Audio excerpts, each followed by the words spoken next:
I've been on YouTube for 3 months now, and in this video, I'm going to show you the realities of being a new YouTuber. What can you expect? What have I learned along the way? And what would I do differently if I started again? And how can my experiences and insights help you with your channel? If you're just starting out, or you're already up and running, but not seeing the kind of growth that you want, then this video should give you some solid advice to improve your channel growth. Seeing progress from someone else's perspective is something I think we all find valuable at the start. It's a lonely journey, and there's a lot to be learnt from sharing thoughts and observations, while also providing reassurance that this thing is hard for most of us. But stick with me, because I'm going to show you how growth can happen unexpectedly. We're going to see how my 3-month update compares to my 2-month update video, and a spoiler alert, the difference is big. A lot has changed in this short time. So let's start with this interesting insight.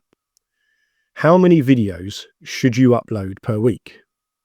Now, you often hear people say upload once per week, but there's actually more to it than that. How many videos you upload per week directly affects how many views and subscribers that you gain. vidIQ has done a study on this using data analysing 5.08 million channels, and there was a clear trend. The more content you post, the faster you grow. No matter your size, niche or starting point, if you are prioritising growth, aim to post more than once a week. Channels posting 12 plus times per month grow their views nearly 8 times faster and subscribers over 3 times faster than those posting less than once a month. Compared to creators who post just 1 to 3 times per month, those uploading 12 plus times grow views 53% faster and get subscribers 66% faster. On my channel, I was originally aiming to post 2 times per week. I have mostly stuck to this, with a couple of times during the summer where I only manage once per week. But on average, I post 11 times per month, which brings me close to the top bracket on the chart. I'm going to be aiming for 12 videos per month going forward to maximise this, but I understand that this isn't achievable for everyone. But if you are currently posting once per week, if you can use some of the rest of that time to create just an extra video or two, you might be able to push yourself up into the next category and grow faster without too much extra effort. You could create shorter videos, maybe searchable things like my video on how to add a subscriber link, or how to fix an issue with a program not opening, for example.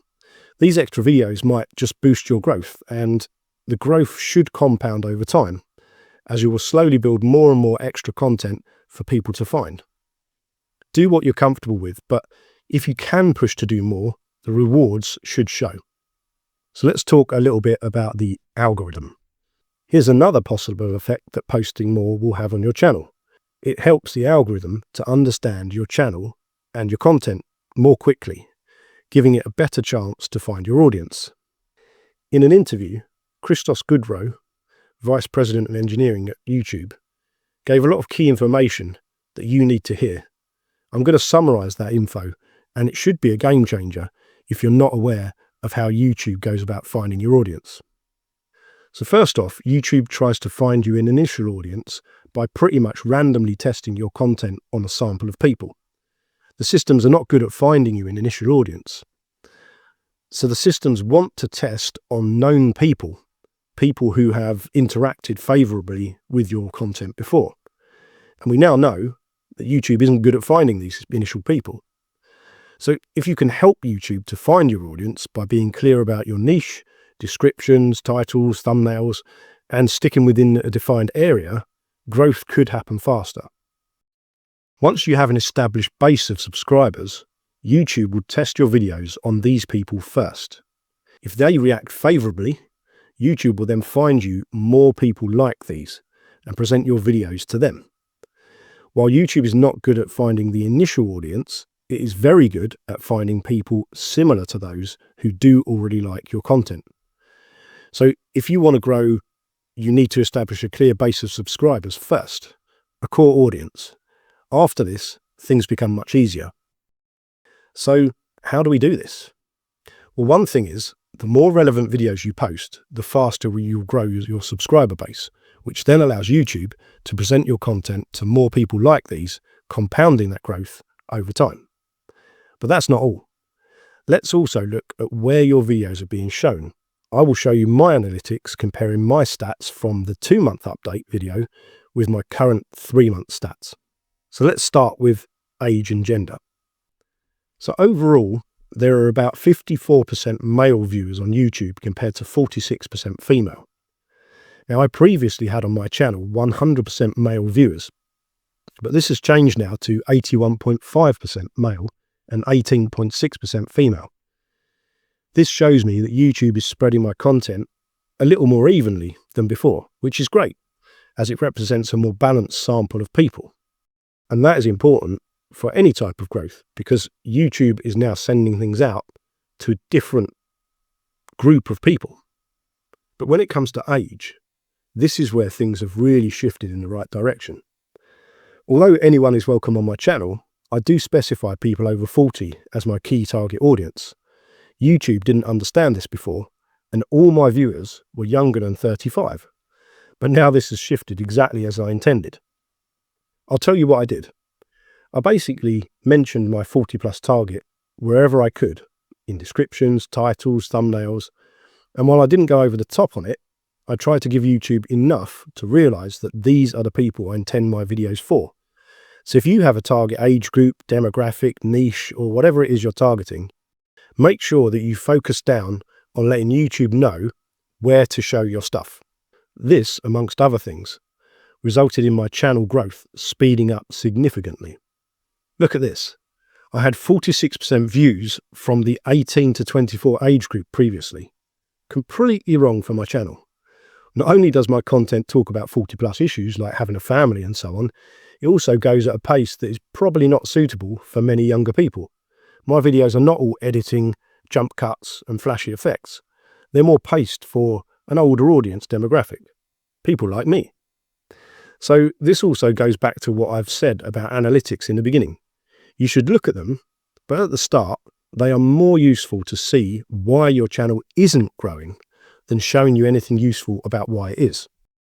So I urge you to go and take a look at your analytics, work out where YouTube is struggling, which in the beginning could be basically everywhere, and then work out how you can provide enough optimized content that it can work out what to do with you.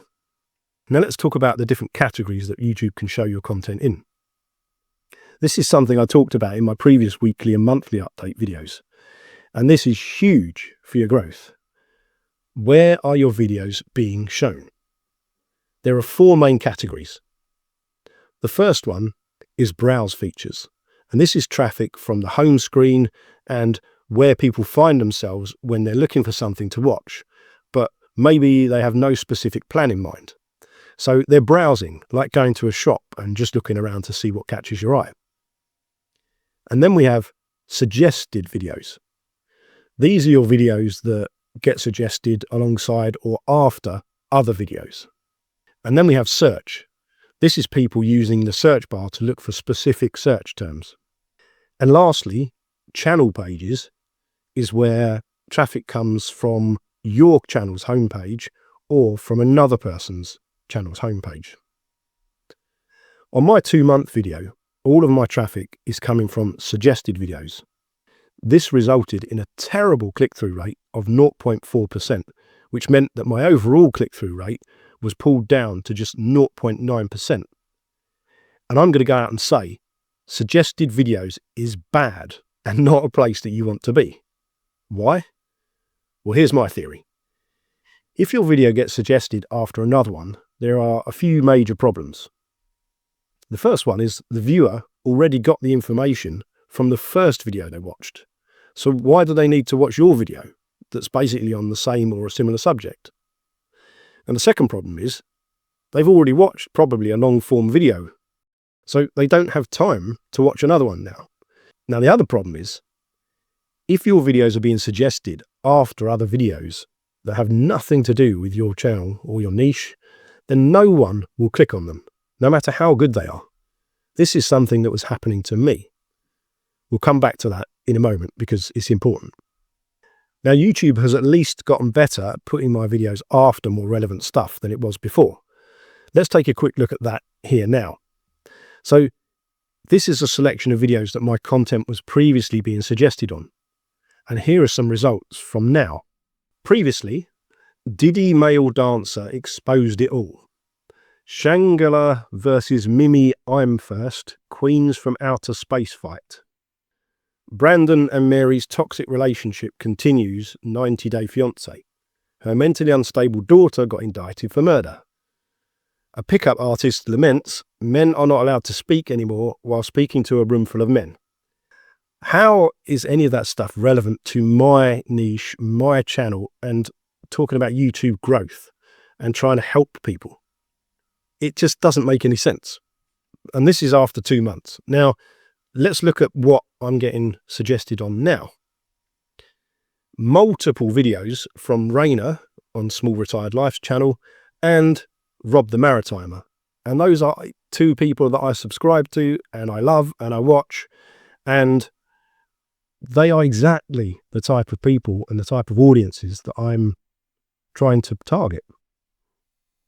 So here's an example. Rob the Maritimer, making your first YouTube video, beginner's guide. That's exactly the right thing, right?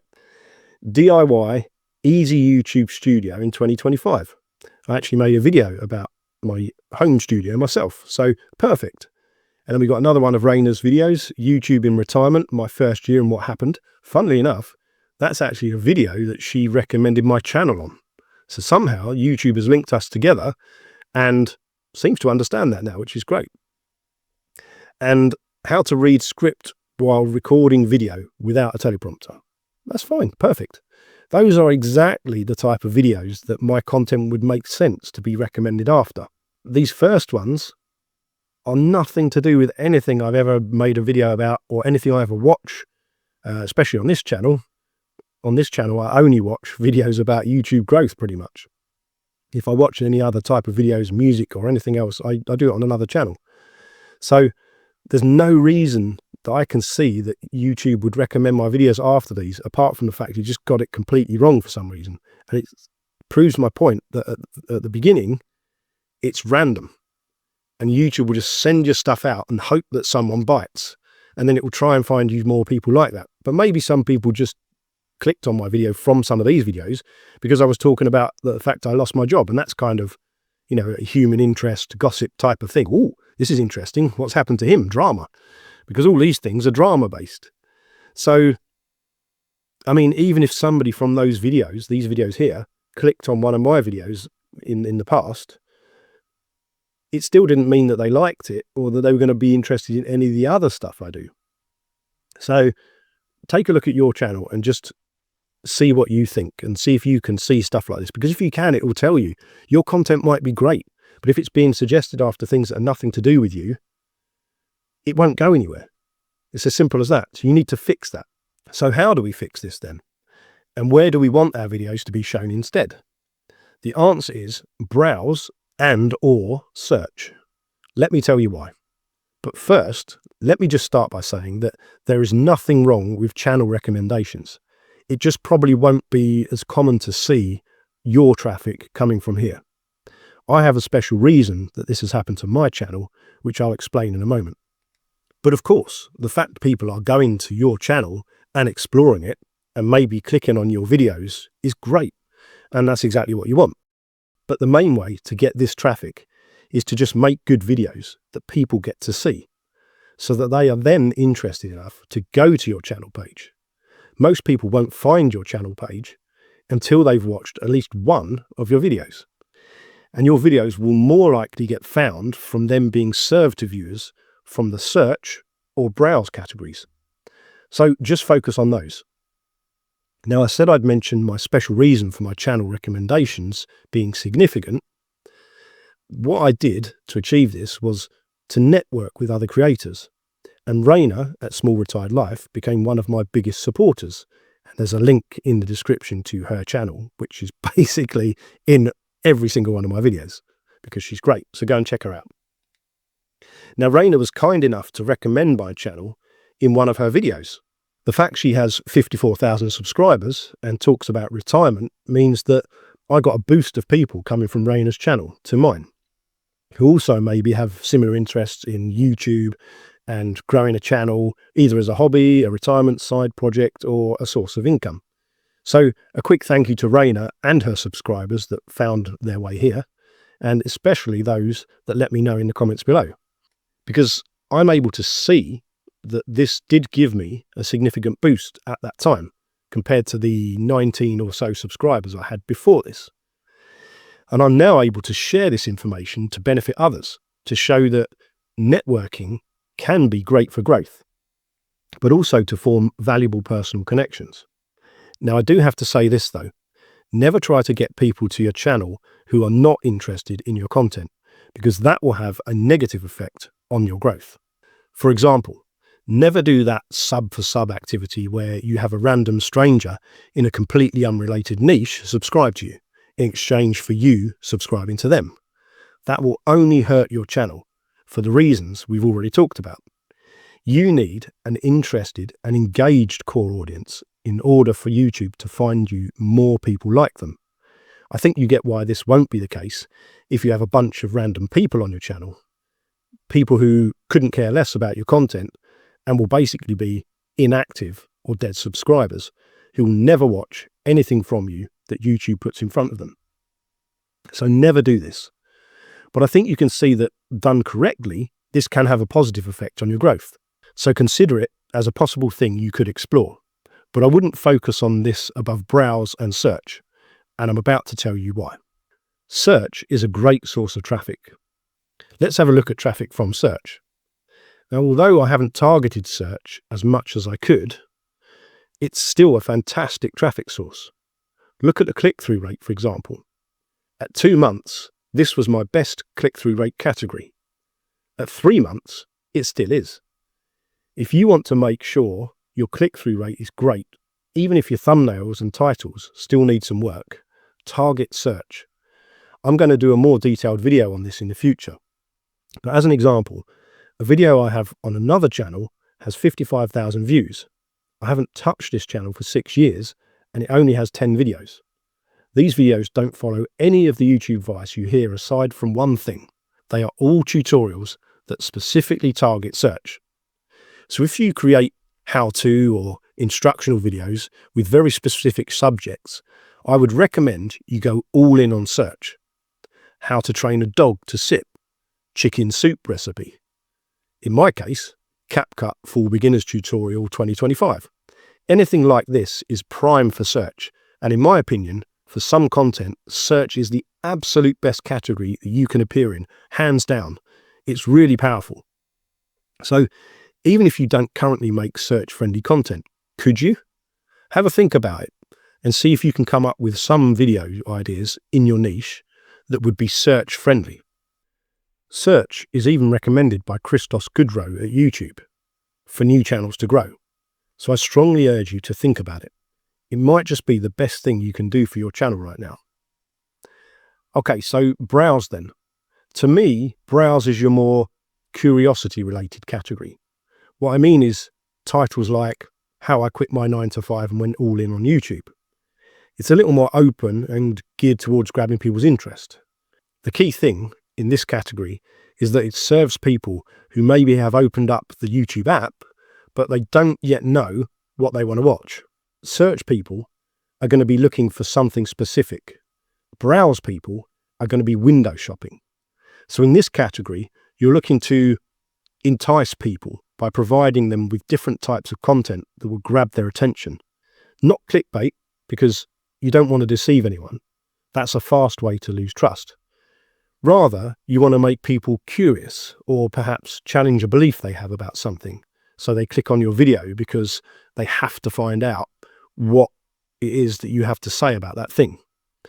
Or maybe even a results-based video like before and after, so people are curious how you made that transformation. Like my studio tour video here, where I show how it looked before and after, so they see what they will get and are interested to find out more. The thing with this category is that people open YouTube and they haven't got a predetermined idea of what to watch. Or perhaps they do, but then they see your video and it grabs their attention and gets the click. So it's different from suggested because of this. So let's just sum that up quickly. Avoid suggested Do this by targeting the other categories. If you're in suggested, it's normal at first, but try to get out of it as quickly as possible, pushing the stats more towards the other categories. Make a note of your stats and then work towards changing them. Then revisit and reassess in the future to see if what you're doing is working, like it is for me. Do target search or browse, or both. Each is a little different, but it is possible to spread your video between them, or even make a video that targets both categories at once. This will start to make your analytics actually be useful in the end, and you will see the progress of your channel increase when you start to achieve this. So before we look at the way my subscriber count suddenly took off after 2 months of grinding, I want to mention something I also believe is really important. Think outside the box. My idea of reaching out to other YouTubers is an example of this. And through that, I found Rainer, which was great for both me on a personal level, but also for my channel. This video is where I reviewed a subscriber's channel to try and help him with his growth. And I'll put a link in the description to that. So Aussie Thor Chess has a chess-focused channel. And I suggested that he could maybe consider trying using a real chessboard in some of his videos rather than a computer program which he uses at the moment to teach on.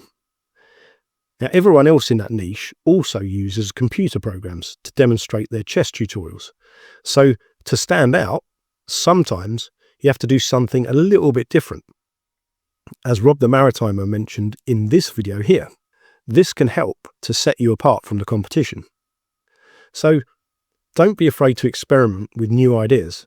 This is what I did, and it ended up being my most popular video by far, and the one that brought in the most subscribers. Let me tell you about that now. So coincidentally, on the same day that Raina recommended my channel on her video, earlier that day, I'd released a video myself. The thumbnail text was "Just hit record," you can see it here, and the title was "Struggling to start a YouTube channel? Watch this." Now, quick quiz. What category would you expect that to appear in? Search? Browse? Yeah, probably browse, right? It's a curiosity-based thumbnail and title. Anyway, that video was a spontaneous idea I had that day. I didn't script or plan it. I just had the idea, went out into the forest for a dog walk, and I filmed it. And it went viral, at least in terms of my channel at the time.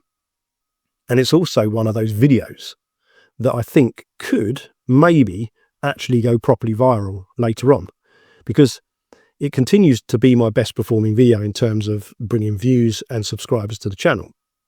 And some videos will take off after a certain amount of time. So we'll see. Now, this day was a real turning point in my channel growth. An unplanned video becomes your best video, whereas heavily planned and scripted stuff you think is going to be really good flops. And that's often the case on YouTube. So be aware that just because your best ideas don't take off, don't be disheartened. Just keep creating. So let's get to the bit you all want to see. Let's go and look at my subscriber analytics and see the point I was at after 2 months and how it completely changed on this one day. So I uploaded my first video here on the 30th of May 2025. And as you can see, despite uploading multiple videos, I didn't get a single subscriber until the 13th of June. So 2 weeks basically of nothing.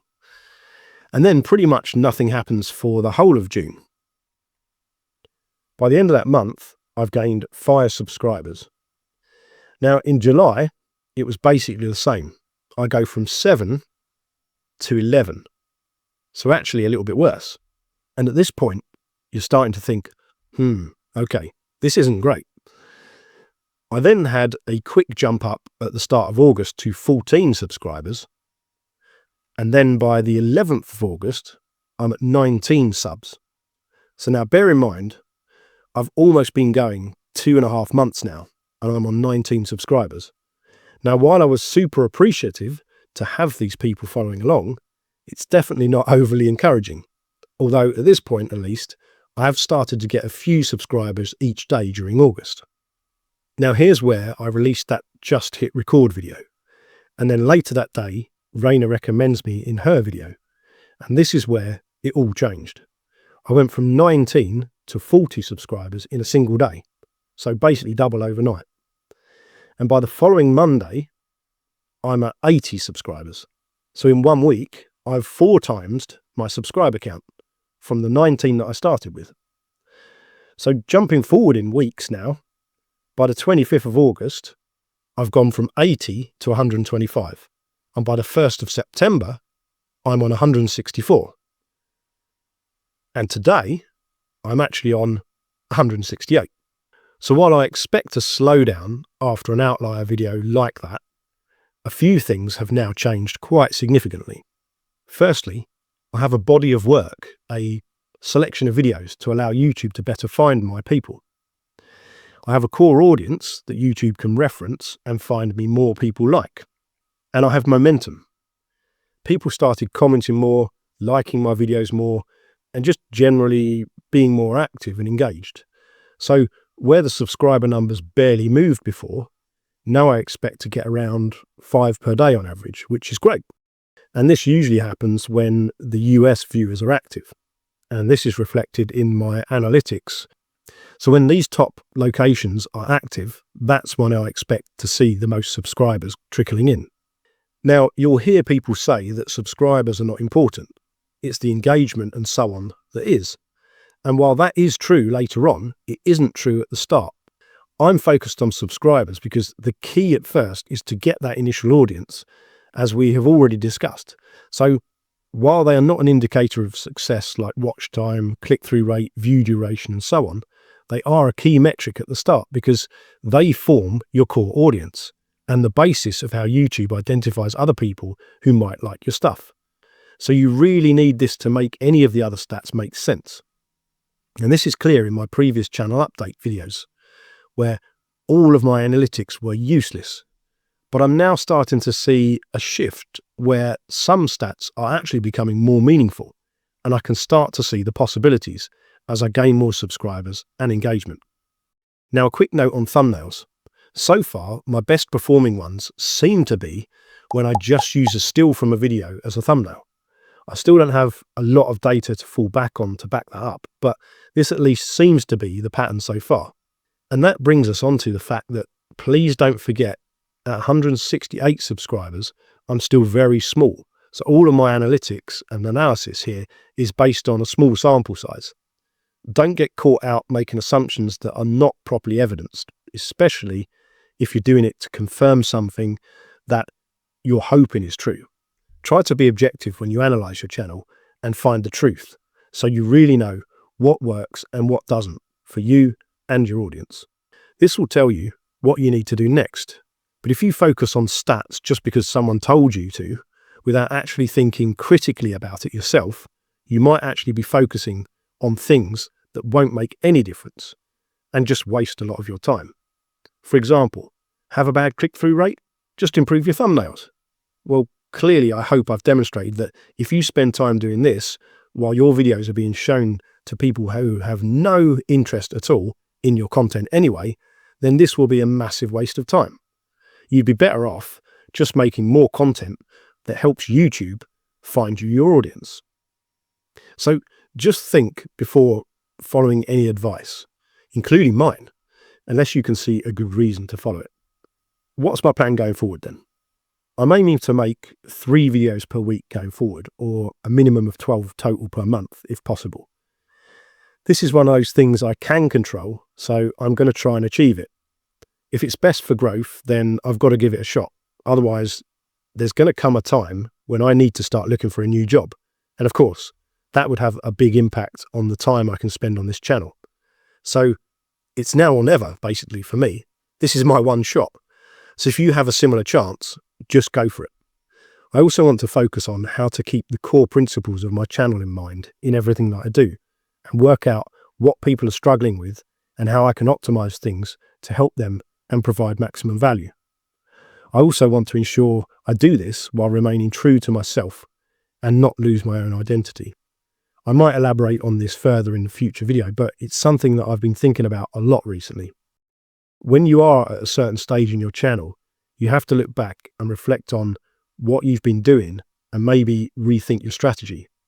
I felt that sometimes I wasn't being true to myself, especially at the beginning. So I'm going to be looking at this going forward. And also, I'm going to be trying to focus fully on search and browse going forward, and range my videos a little between talking head, tutorial, walk and talk, and shorter form how-to videos to solve specific questions or problems. I need to think a little bit further about how to do this in a precise way and come up with a final plan, but that's how I see myself progressing. I hope that's been valuable. If it has, like, subscribe and all that stuff, and let me know how your channel's going in the comments below. And if you want to see an example of how a short video can still add value, check out this 2-minute video here, where I walk you through exactly how to create a link that will go straight to the subscribe confirmation box of your channel. Take care. Thanks for watching.